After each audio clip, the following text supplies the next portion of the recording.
Dando continuidade aos episódios do programa IBRAC 360 da 7ª temporada do IBRACast, o tema de hoje é o futuro do sistema multilateral de comércio. O sistema multilateral de comércio enfrenta hoje uma crise de legitimidade e eficácia sem precedentes. O bloqueio do órgão de apelação da OMC, a dificuldade de produzir novas regras para o consenso e a tensão geoeconômica entre grandes potências desafiam as próprias fundações do ordenamento comercial internacional construído após 1994.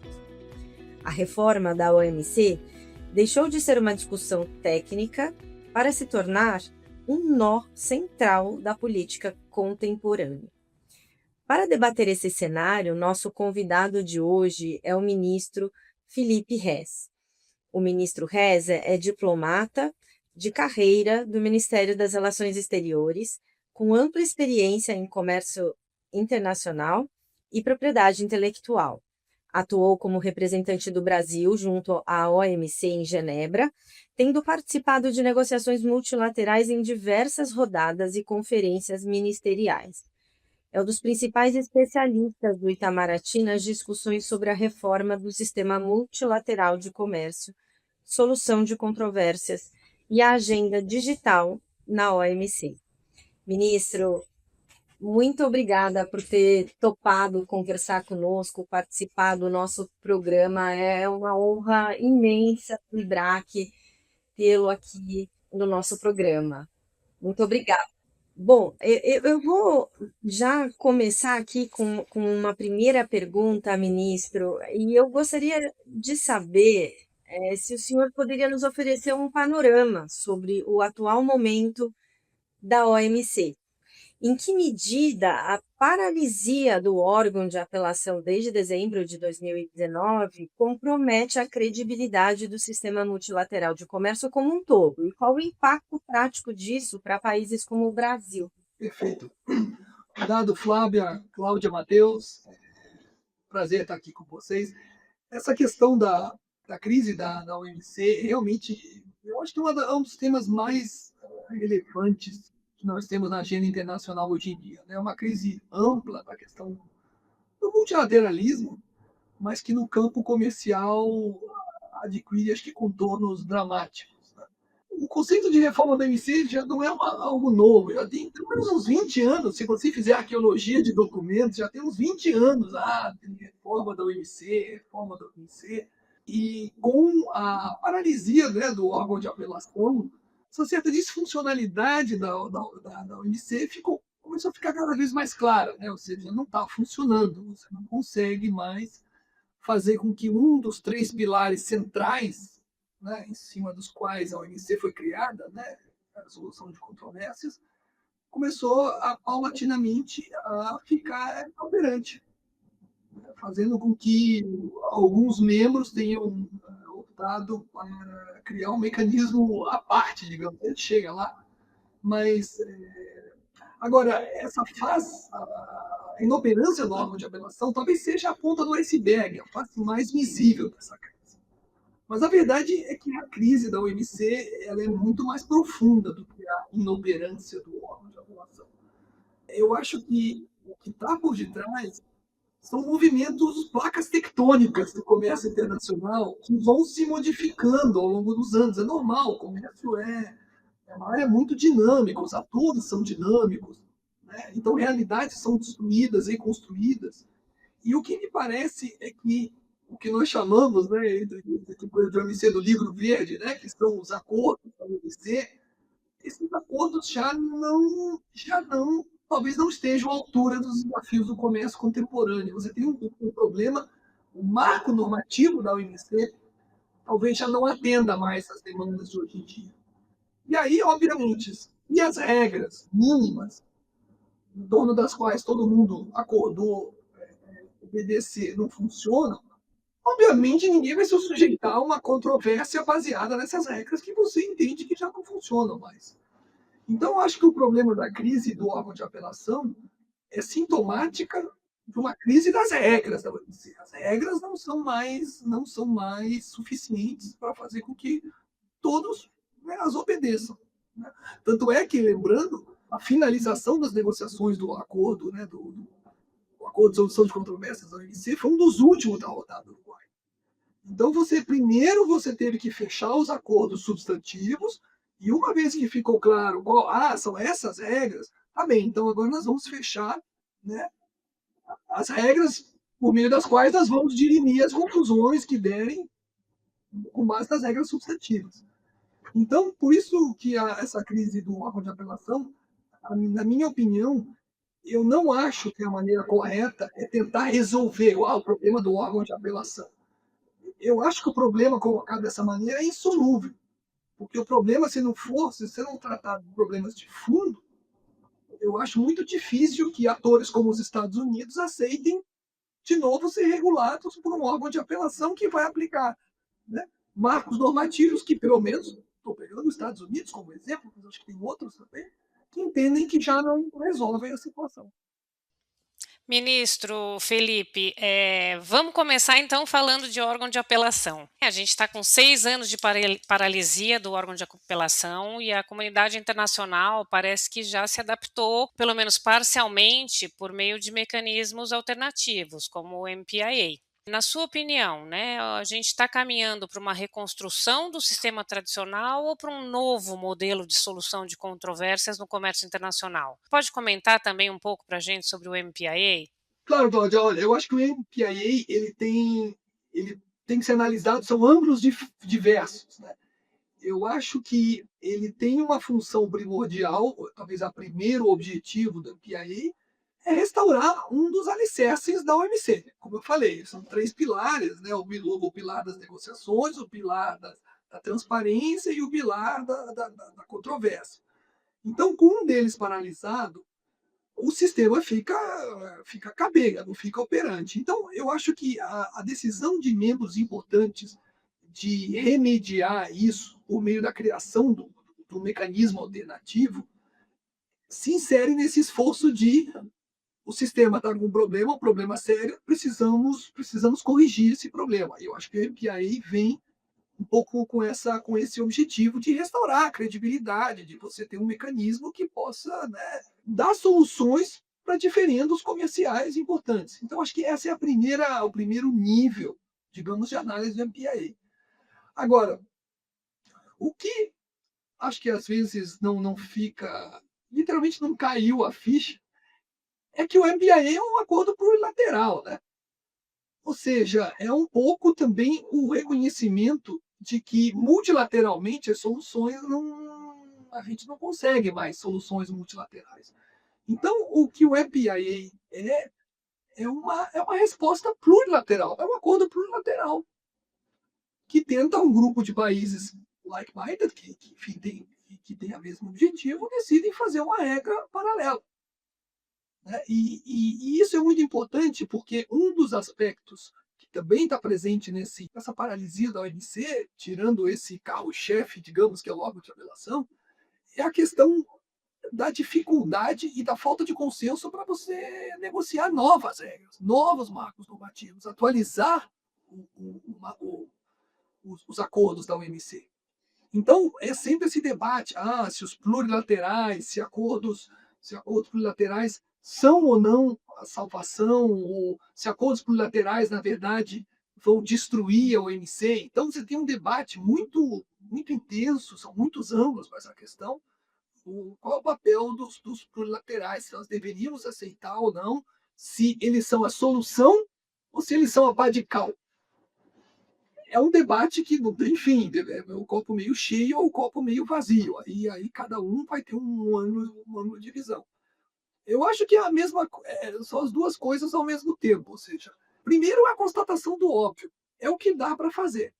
No momento atual, eu já estou falando dos últimos, eu acho que temos 10 anos, pelo menos, que o consenso passou a ser um objetivo inalcançável na OMC. Você não consegue mais colocar todo mundo no mesmo comprimento de ondas.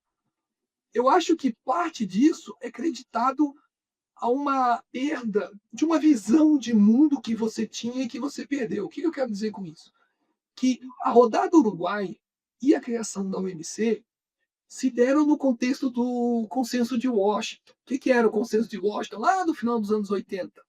Aquela crença que é a liberalização, a integração, a aldeia global, que você tem que, né, eficiência econômica, redução de, né, aumento do intercâmbio comercial. Então você tinha uma narrativa, você tinha uma ideologia que empurrava os países mais ou menos na mesma direção. E foi isso que permitiu que a rodada do Uruguai chegasse ao fim, que se criasse a OMC, permitiu os primeiros anos, os anos dourados da OMC, né, realmente funcionando de maneira impressionante. E eu acho que esse vento vai até, eu diria, mais ou menos 2008. 2008, 2009, a crise financeira, eu acho que a partir dali, essa ideologia, essa narrativa começa a mudar. Os países começam a ter problemas internos, as soluções começam a ser pautadas mais por política interna.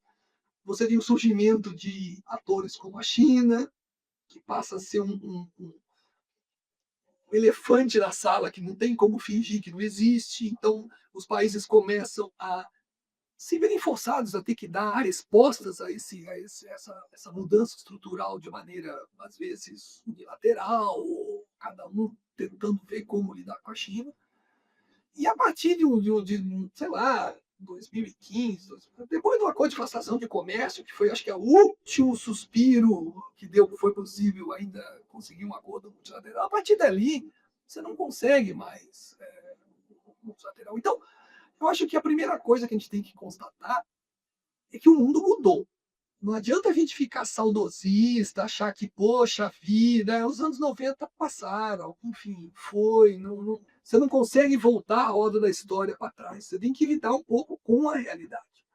Nós fomos todos profissionalmente, né? Começamos nossa vida profissional nos anos 90. Então, acho que nós temos um viés de origem que torna isso muito difícil. É uma coisa quase que, meu Deus, Felipe, você está flertando com a ideia de não ter mais NMF? Como que é isso? Porque é muito contra tudo aquilo que a gente aprendeu, tudo, né, que a gente construiu. Mas você tem que olhar as coisas friamente. E se nos últimos 10 anos você não consegue mais ter consenso, olha, nós vamos ter que aprender a viver sem consenso, vamos ter que encontrar um plano B para resolver como que nós vamos resolver as coisas. Eu diria que hoje em dia você tem dois países que muito fortemente dificultam, inviabilizam em última instância o consenso. Por um lado, a Índia tem uma posição histórica de ser muito crítica, eu diria, com multilateralismo, com regras multilaterais. A Índia entende que isso, em vez de ajudar, a menos que fosse na direção que ela quer, ela entende que isso atrapalha o desenvolvimento. E hoje em dia você tem os Estados Unidos, que perdeu completamente a fé no multilateralismo, que eles foram os principais criadores. Eu acho que os Estados Unidos, e aí eu acho que começa a ter a chave da gente entender onde é que a gente está. Os Estados Unidos perdeu a fé que essas regras que foram negociadas nos anos 90 permitam dar conta do maior rival, do maior problema que é para os Estados Unidos hoje, a China. Então, o entendimento dos Estados Unidos é que o sistema não dá a resposta que eles gostariam. Então, eles perderam a fé na capacidade do sistema de disciplinar. Não estou entrando no mérito, concordar ou não, estou dizendo a maneira como os americanos veem a questão. E a partir daí, os americanos começam a dizer: olha, esquece o OMC, órgão de apelação, eu não vou sujeitar a minha política comercial a uma decisão de um bando de árbitros aí tirados não sei de onde, me dizendo o que eu posso ou não posso fazer com relação à China, porque o acordo de subsídios não permite que eu faça isso. Os Estados Unidos falam: não, politicamente isso não dá para mim. Então, eu acho que é daí que vem de novo o problema, é um problema de regra que não é vista mais como eficiente. A vítima disso é o órgão de apelação. E agora o que os americanos dificultam é que eles acham que vão resolver o problema da China diretamente de Washington, que eles não precisam de OMC. O OMC atrapalha, sai da frente o OMC. Eu vou lhe dar isso de Washington e acabou. Então você tem China, Índia e Estados Unidos, eu acho que são os dois grandes atores que têm peso econômico suficiente para inviabilizar realmente qualquer consenso. E você tem sempre a China, que eu acho que a China quer participar das discussões e tudo, mas a China é tóxica, né? A China entra na sala, todo mundo, a China, o problema é a China, etc, etc. Então, o problema da China é que ela não, ninguém dá nem muito espaço para a China falar nada, porque, não, a China, o problema disso tudo é a China. Então, eu acho que esses três atores, voltando ao meu ponto, para não me perder, fazem com que a gente tenha que aprender a conviver. Como é que a gente tem uma tomada de decisão sem esses três no primeiro momento, que dificilmente eles vão dar consenso. E eu acho que aí o MPIA é um exemplo de, olha, aqui um caso em que um grupo de países que vai ter que criar um sistema. E aí a pergunta vai ficar mais interessante, e aí começamos já a juntar, eu não quero antecipar aqui as perguntas, mas eu volto a isso depois, se o MPIA não é, digamos, o primeiro exemplo de outros mais que vão vir, ou seja, o caminho são MPIAs. E eu quero fazer uma distinção aqui que é importante. MPIA é plurilateral, certo? É plurilateral no sentido numérico, digamos. Mas o MPIA, na minha opinião, não se confunde com o que também a gente chama de, assim, de plurilateral, que é facilitação de investimentos, comércio eletrônico, porque esses temas são tratados, são plurilaterais também, mas eles têm um contexto que tem vários analistas que falam, olha, uma das dificuldades da OMC é que a OMC não é capaz de se atualizar. A gente fica discutindo esses assuntos velhos, agricultura e tudo, e nós não trazemos os novos temas para a OMC. E os plurilaterais é a maneira de trazer oxigênio.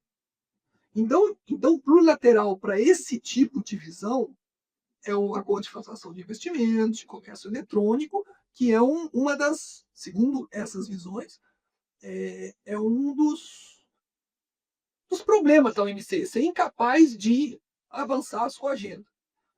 Com relação a isso, eu acho que eu não concordo, eu não acho que o problema da OMC é a dificuldade de agenda incremental. Por exemplo, se em A1D agora, 2 meses atrás, nós tivéssemos multilateralmente, eu estou falando, aprovado o comércio eletrônico, né, o GSI de comércio eletrônico e o de facilitação de investimentos, sinceramente, alguém acha que a OMC daria salva? Nossa, agora sim a OMC dá salva, agora, poxa, que espetáculo, agora é correr para o Não ia. Não ia. O problema não é você botar novos. O problema são os acordos existentes. Eles não conseguem mais resolver os problemas básicos que nós temos. Então, nesse aspecto, chamamos de plurilateral MPIA e facilitação de investimentos em comércio eletrônico, mas eu acho que a natureza e o contexto em que a gente está falando deles são muito diferentes. Os dois GSI são ainda esse espírito incremental, dessa visão que acha que novos temas é o que vão trazer o oxigênio. O MPIA me parece que é uma coisa mais de fundo. Aqui fala, não, aqui você criou regras com grupos separados de países numa área que é core da OMC, não é um assunto coisa, é solução de controvérsias. Esse pilar não funciona, é uma nova. No limite, eu vou parar por aqui, mas fica a provocação. No limite, o MPIA você já pode ver como um tijolinho numa construção de uma nova OMC. Você fala, opa, isso aqui pode ser um novo, sei lá, a base de alguma coisa nova mais para frente. Entendeu? Então, acho que isso é importante de separar. Mas o que une tudo isso é a dificuldade hoje em dia de você avançar com soluções multilaterais. Na ausência de uma narrativa, de uma ideologia que junte todo mundo, eu acho que é muito difícil a gente continuar insistindo, achando que nós vamos voltar aos anos 90. Não acho que isso vai acontecer, não. Ministro, como já foi bem colocado, diante das dificuldades de produzir consensos na OMC, vemos um avanço de acordos regionais e plurilaterais. Esse é um ponto bem interessante. Podemos afirmar que estamos entrando, então, em uma era de governança comercial fragmentada? E se puder aprofundar mais esse ponto, quais as consequências dessa fragmentação? Algo aí que já estava nas entrelinhas das respostas anteriores. Não, Matheus, obrigado pela pergunta. Eu não tenho dúvida que nós estamos entrando numa nova era. Isso acho que aquela era que começou em 95 com a OMC, eu acho que em Yaoundé, agora, na última ministerial da OMC, você fechou um ciclo. Acho que se não ficou claro isso, eu não sei mais o que precisa acontecer para ficar claro que isso se fechou. Eu acho que nós temos os acordos regionais, eu acho que a importância aqui é a palavra fragmentação. E aí é importante colocar nesse caleidoscópio essa questão dos acordos regionais, que no passado, nos anos 90, 2000, você tinha essa convivência, o sistema multilateral de comércio, né, dando o guarda-chuva, as regras, dando, né, o que une todo mundo, e aquela profusão de negociações de acordos de livre comércio, né, que aprofundavam áreas específicas, acesso a mercado específico. Né? E eu acho que isso também não é a mesma coisa. Você negociar um acordo de livre comércio hoje, não acho que seja formalmente é a mesma coisa. Um acordo de livre comércio com os mesmos não muda. Mas o funcionamento e o papel disso no mundo de hoje não é a mesma coisa. E eu acho que a gente pode ver a dificuldade que é o acordo Mercosul-União Europeia, né? em que entrou em vigor agora provisoriamente, dia 1º de maio, mas a quantidade de medidas que a União Europeia está tomando, que você fala, mas espera um pouquinho, não foi isso que nós negociamos assim. Né? Essa renegociação do aço, do artigo 28, peraí, isso aí a gente acabou de acordar uma coisa diferente, você já quer mexer naquilo ali, entendeu? Aí você olha EUDR. Não, pô, peraí, EUDR, isso aí já, né, CBAM, e você começa, dá para continuar aqui, tem vários outros exemplos. Então, eu acho que o risco que nós vamos ver cada vez mais é de você ter esses invólucros que parecem aquilo que era nos anos 90, mas com dificuldades cada vez maiores na sua implementação. Ou seja, é uma situação que, a despeito da existência de acordos de livre comércio, os atritos vão. E são atritos que não são menores, não é que tem um problema sanitário de um certificado que está ilegível. Não estou falando disso, são placas, são realmente regulações que vão em direções muito diferentes do que haviam sido negociadas. Então, tudo isso, eu acho que conforma essa situação de fragmentação. Você tem o quadro multilateral que te dava as balizas, os parâmetros de atuação esfacelado, realmente não assegura mais aquilo que assegurava. E os acordos de livre comércio, que eram, digamos, né, as pontas de lança, né, de liberalização, de aprofundamento, com dificuldade de entregar aquilo que se imaginava que iam entregando. Por quê? Porque tem forças, chamemos de protecionistas, forças regulatórias, aí acho que, enfim, o nome não é tão importante, mas que se afastam dessas regras. Entende? Então, o cenário é um cenário em que nós estamos, que nós temos, eu acho que o importante é não falsear onde nós estamos. Não ficar com aquele wishful thinking, achando que não, isso é só um. Não, gente, o cenário mudou e nós vamos ter que, como é que a gente reconstrói, em que bases a gente vai reconstruir esse pacto entre os países de como é que nós vamos regular o comércio internacional. O pacto anterior, olha, acho que já deu. Eu não vejo muito para onde ir.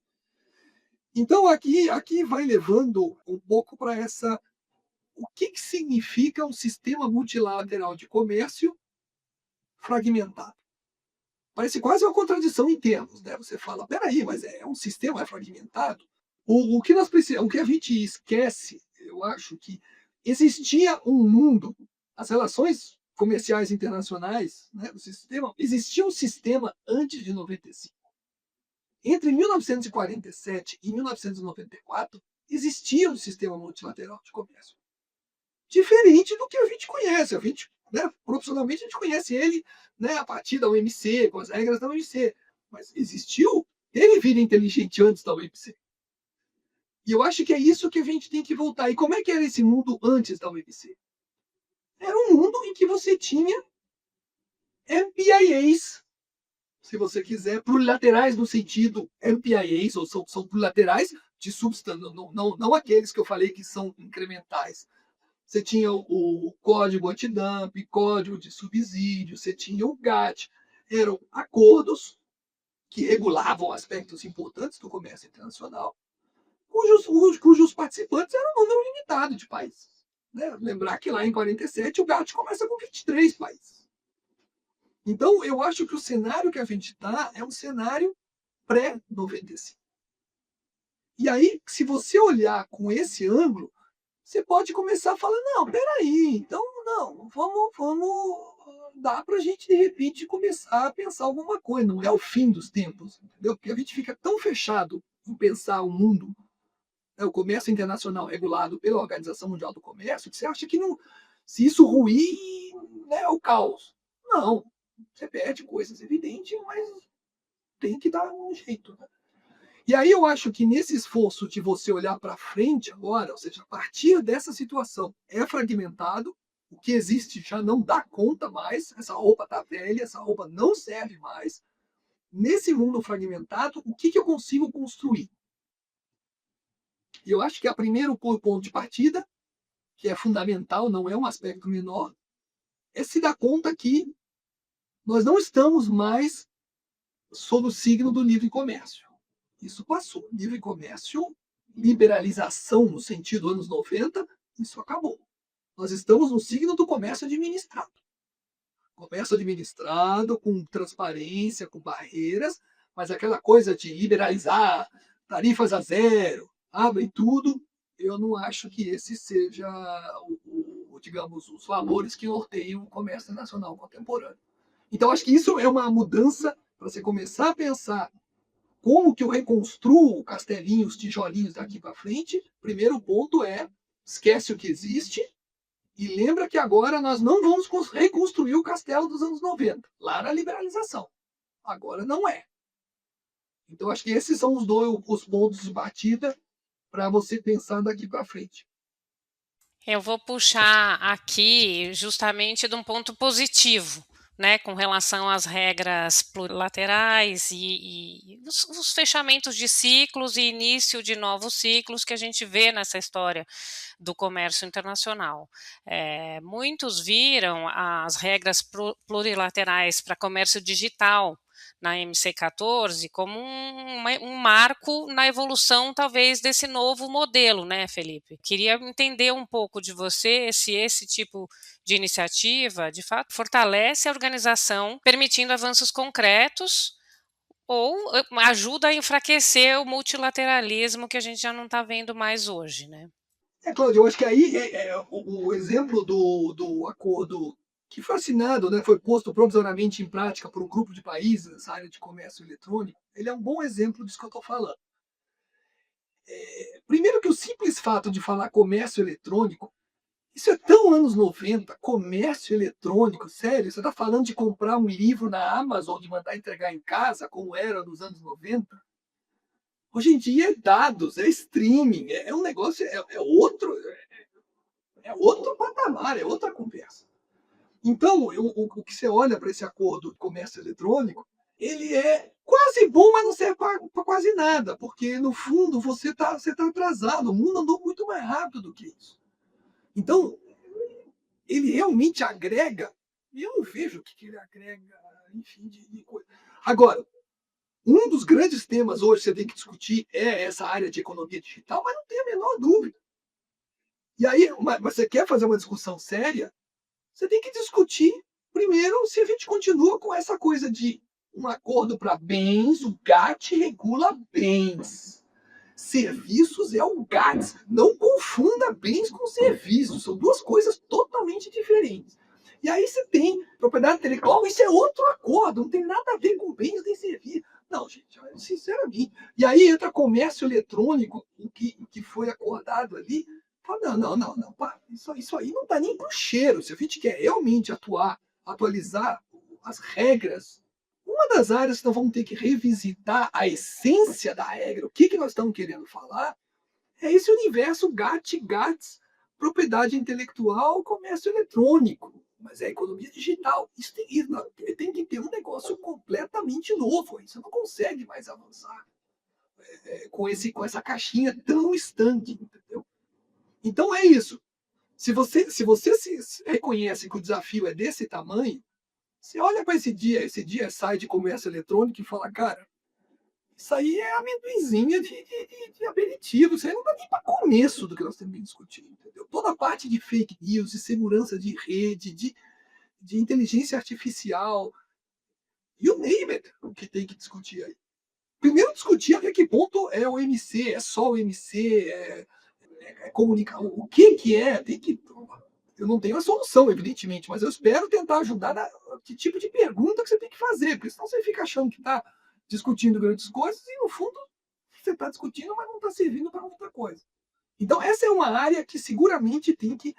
Se eu disser, eu acho que tem umas 5, 6 áreas que a gente tem que ter uma discussão séria. A gente, os grandes atores, né, do comércio internacional. Então, uma delas é essa confluência bem serviços, streaming, inteligência artificial. O que é o comércio hoje? Como é que a gente regula comércio no mundo de hoje? É com essas caixinhas assim, tão assim, dogmáticas? Não, isso é bem, isso é serviço. Acho que talvez já tenha passado do ponto de ser discutido dessa maneira. Então, isso é uma área. A segunda área que nós temos que discutir, aí é uma área muito inescapável. Agora que você abriu a caixa de Pandora, é esse uso de segurança nacional. Tudo agora é segurança nacional. Ah, é segurança nacional. Segurança nacional. Eu não tenho problema que um país invoque segurança nacional. Cada país é livre para dizer o que é segurança nacional. That's not the point. A questão é se você usa o conceito de segurança nacional para afastar as suas obrigações. A pergunta é: você vai pagar como isso? Porque os países negociaram para ter determinado acesso, para ter determinado compromisso teu. Se você invoca essa cláusula para, né, sair disso, tudo bem, eu não tenho problema. É só você me dizer como é que você vai compensar o que você está fazendo. Porque senão, o que era para ser uma exceção nas regras antigas, hoje em dia virou regra. Qualquer coisa agora é segurança nacional. Eu não tenho que dar, eu não vou me submeter a solução de controvérsias, eu não vou não sei o quê. Ah, bom, então tá, então tudo é segurança nacional, então tá, então vamos para casa, tudo é segurança nacional. Então, essa é uma segunda área que você vai ter que discutir, de novo, não a essência da segurança nacional, mas como é que você compensa, né, a invocação da segurança nacional para você walk away de compromissos que você assumiu. Segunda área que tem que discutir. Terceira área que tem que discutir, que não tem como, é comércio e desenvolvimento sustentável. Não tem como você continuar achando que é só misturar clima com comércio e você não tem, você não tem. O que nós vamos, como é que você vai, quais são os parâmetros para o comércio internacional nessa área? E para facilitar, né, quem não tiver ideia, mas por que, Felipe? Porque, olha, pensem hoje como está. Hoje, cada um tem que negociar esses temas de comércio e desenvolvimento sustentável de maneira individual. Por exemplo, EUDR. Pronto, você tem um ator importante que cria os seus parâmetros com base nas regras que você não sabe, não é? E você tem que negociar sozinho como é que você vai cumprir aquelas regras. Não, espera isso, é unilateral, mas eu faço, você não reconhece o meu, etc, etc. CBAM, a parte de crédito de carbono, né, cobrança da fronteira. Peraí, gente, isso é barreira comercial no sentido antigo, isso é regulação de comércio. Então, se você não tiver, e aí você vai desde de floresta, você tem uma enormidade de assuntos, e você precisa de um marco minimamente princípios, balizas mínimas, como é que cada país pode regular isso daí, quais são os limites da regulação nacional nessa área. Então, essa é uma terceira área que é inescapável, que você tem que ter. Uma quarta área que você tem que ter é defesa comercial. Por quê? Porque defesa comercial, você tem antidumping, medida compensatória, que, sinceramente, já faz muito tempo que esse cobertor é muito curto. Ou seja, são investigações demoradas, caras, são muito específicas, ou seja, elas são, do ponto de vista empresarial, artificialmente focadas e sujeitas às regras, perfeitamente compreensível. E do outro lado você tem a salvaguarda, que aí já vai para o outro extremo, você já fecha o mercado inteiro, o acordo não é claro em muitas coisas. Mas em comum, o que você tem na defesa comercial atual é sempre olhar para o que está acontecendo. Você tem uma parte que você tem que julgar o que acontece no outro país. Você tem que olhar do país exportador. E, na verdade, qualquer autoridade investigadora de qualquer país sabe que o que interessa para a indústria doméstica de qualquer país é o binômio preço-quantidade. Se determinado produto está entrando no Brasil nesse volume, nessa quantidade, não dá jogo. Pode vir da Noruega, pode vir da China.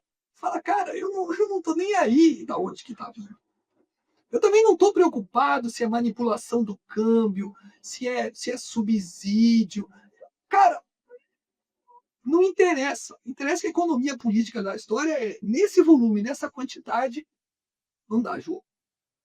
Então, se você quiser, você tem que pensar, talvez, numa maneira de regular o comércio pelos seus efeitos. Ou seja, dizer, olha, e isso é muito bom, porque isso te elimina toda uma discussão que hoje em dia é muito tóxica. Por exemplo, saber se a China é uma economia de mercado ou não.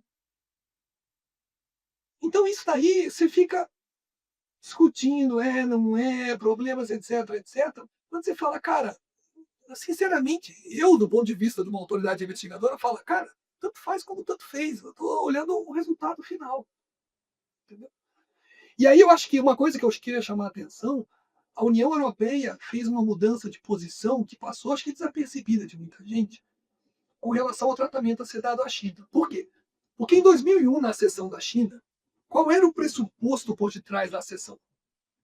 Vamos incorporar a China ao sistema multilateral de comércio, que o sistema, depois de 15 anos, vai devolver uma China capitalista, seguidora das regras, todo sonho de todo mundo.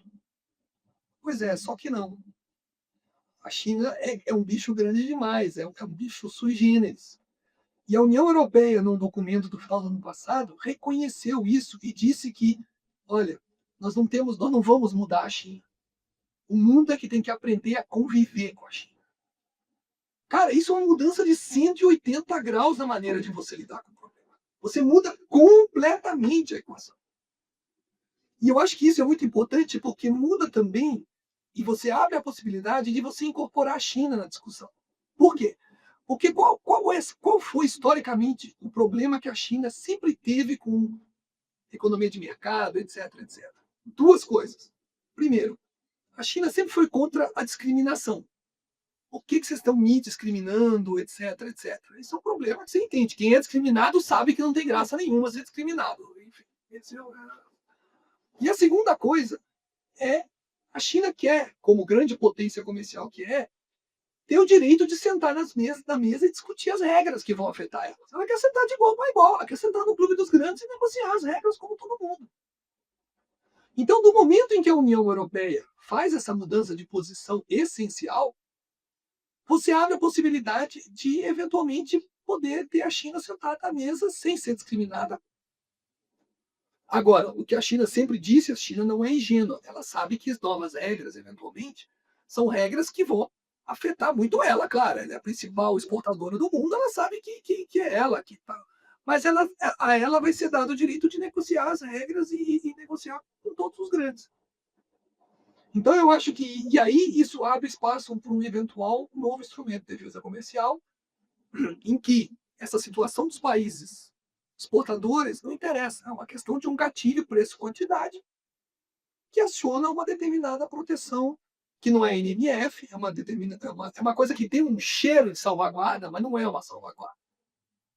Entendeu? Ela tem um aspecto de salvaguarda, mas ela é um instrumento que é simples no desenho, mas não é que seja necessariamente simples de utilizar.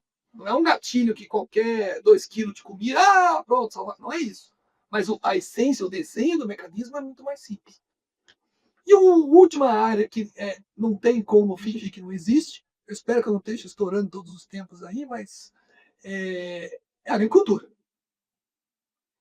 A agricultura, enfim, é um tema que 70% da população mundial agricultura é o tema. Agricultura e desenvolvimento são praticamente sinônimos da área comercial. Então, aqui, mesmo sabendo que nós não estamos mais nos anos 90 de liberalização do comércio agrícola, mas também não significa que nós estamos no outro extremo, que pode tudo, e protecionismo, e todas as desculpas usadas para que o mercado seja cada vez menos, né, aberto ao comércio. E então eu acho que aí, para um pouco botar tudo junto, eu acho que se você olhar o MP, lá no começo da nossa conversa, comércio eletrônico, Cláudia, que você mencionou, eu acho que são exemplos que você pode começar a pensar o caminho para você tentar reconstruir o sistema multilateral de comércio 2.0. Acho que é 3.0, 4.0, mas o que significa sistema multilateral de comércio daqui para frente? É um sistema que tem que voltar desses 5, 6 temas centrais do comércio internacional contemporâneo. Tem que voltar a esses temas e tem que renegociar qual é o marco, quais são as regras que nós vamos utilizar aqui nessas áreas sensíveis. E aí sim, quando isso tiver uma certa clareza, aí não te preocupa que se o MP ou se o órgão de apelação, DSU, você vai chegar na solução de como é que vai ser o mecanismo que vai regular esse tipo de regras. Entende? Então, acho que passa o olhar para frente passa muito para você, como eu falei, o mundo é fragmentado, o passado não é mais uma orientação. O passado que eu falo, o passado até 95, não é mais uma orientação. Né? O passado que nós temos que olhar é pré-95. E se dá conta de que a liberalização não é mais o grande alvo das regras. É um pouco transparência, previsibilidade, né? O que nós chamamos de comércio administrado. Então, eu acho que é isso um pouco olhando, esse olhar um pouco para frente que nós temos que ter. Muito bom, ministro. Eu tenho aqui uma última pergunta, e aí eu te coloco, num cenário em que o consenso multilateral se torna cada vez mais difícil, qual poderia ser o papel do Brasil na reconstrução da governança comercial internacional? E aí eu te pergunto, o país pode atuar como ponte entre economias desenvolvidas e emergentes na agenda da reforma da OMC? Flávio, eu não tenho dúvida de que sim, nós temos, historicamente sempre tivemos, e acho que continuamos a ter esse papel e essa capacidade de dialogar entre mundo, né, desenvolvido e desenvolvimento e de trazer ideias concretas. Eu acho que enfim, o compromisso do Brasil com o multilateralismo é histórico, é sempre norteou nossas posições.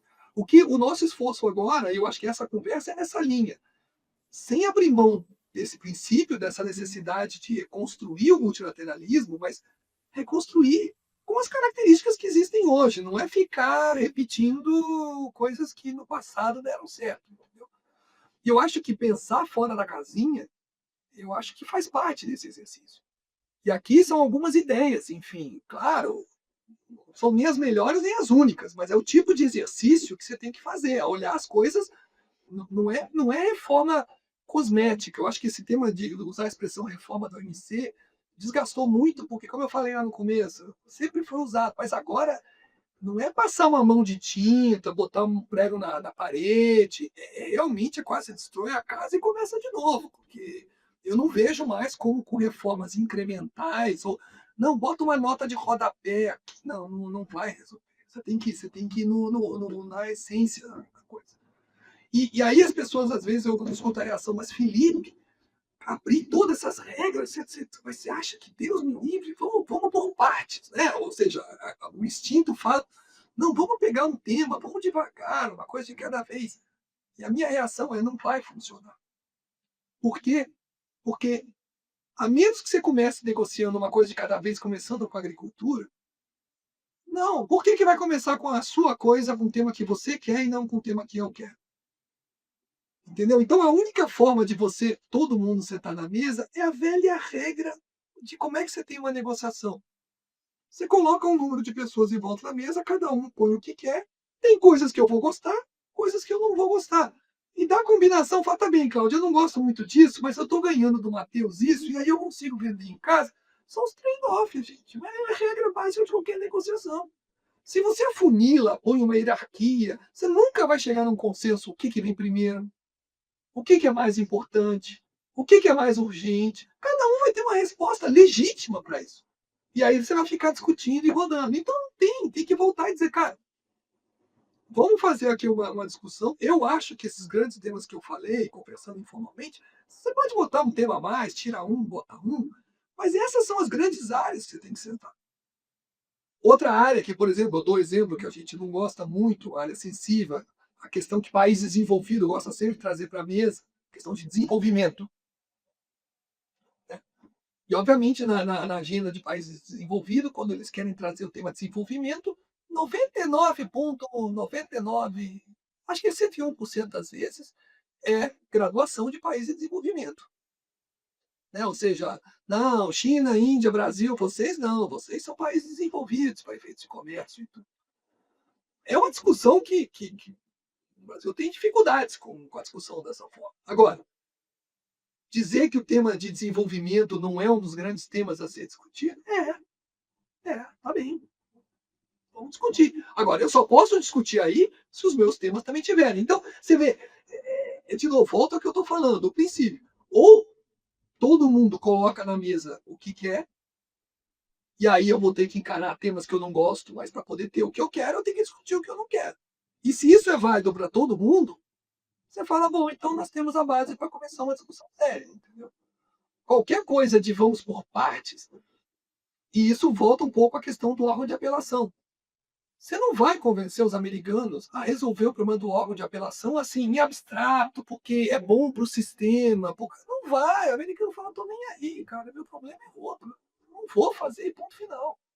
Entende? Então, eu acho que, por incrível que pareça, é mais fácil você botar tudo na mesa do que achar que você vai resolver por pedaço. Por pedaço você vai continuar nesse mesmo lenga-lenga que não, sabe, assim, todo mundo fazendo discurso, pontificando sobre o que deve ser feito. Ah, tinha que fazer, mas ninguém faz. Porque ninguém consegue sentar e ter um espaço para vamos discutir a substância. Para de dizer o que tem que fazer. O que é que você quer exatamente? Entendeu? Quais são os temas? É para fazer o quê? Você tem uma minuta de acordo aqui no. Você está falando de um acordo assim, você tem linguagem para eu ver como é que vai ficar isso? Não, aí nunca ninguém chega aí, não é o momento. O momento nunca existe. Momento, sei lá, um dia vai chegar um zap na tua caixa de zap dizendo, chegou o momento, hein? Agora é a hora de botar aquele acordo. Não existe isso. Entendeu? Então, é um pouco, acho que uma confluência de opiniões dizendo, moçada, ou a gente pega esse touro pelo chifre e vamos ter uma discussão séria agora, e vai ser uma discussão duríssima, não tem dúvida nenhuma, não vai ser nem um pouco fácil. Mas ou a gente pega a discussão real, ou nós vamos continuar aí fingindo que estamos discutindo grandes coisas, mas só rodando, e o mundo vai cada um tendo que lutar sozinho, né? Porque o que está acontecendo agora é que cada um tem que enfrentar essas questões bilateralmente, porque com base em que você vai enfrentar isso? Ministro, infelizmente, a gente está chegando ao fim aqui do nosso episódio. E assim, muito bom te ouvir, muito bom te conhecer. É um prazer. Tenho certeza que nossos ouvintes vão aproveitar muito dessa discussão de hoje. Eu aprendi muito aqui hoje com você. E muito obrigada. Seja sempre muito bem-vindo aqui no IBRAC. Tá bom, Flávia, muito obrigado, Cláudia, Matheus. Eu sou parceiro e fã do IBRAC desde vidas pregressas, digamos assim. Enfim, podem contar sempre comigo para participar, para discutir. É um prazer. Conheço bastante colegas aí do IBRAC. Para mim é sempre um prazer discutir com vocês. Contem comigo. Não, só agradecer mesmo, Felipe. Muito obrigada pelo compartilhamento das ideias e do tanto de itens que eu anotei aqui para desenvolver pensamento. A lista está grande e quero voltar a falar com você de novo sobre o tema. Muito obrigada mais uma vez. Muito obrigado, ministro. Interessantíssimo. Aprendi bastante aqui ouvindo sobre um tema muito atual e super importante aqui para o Brasil. Muito obrigado pela participação novamente. Esse foi mais um episódio do programa IBRAC 360 do IBRAcast, o podcast do IBRAC. Programa mensal de entrevistas com grandes personalidades tratando de temas de fronteira. Eu sou Flávia Chiquito, diretora de Relações Institucionais. Eu sou Matheus Adami, coordenador do IBRAC 360.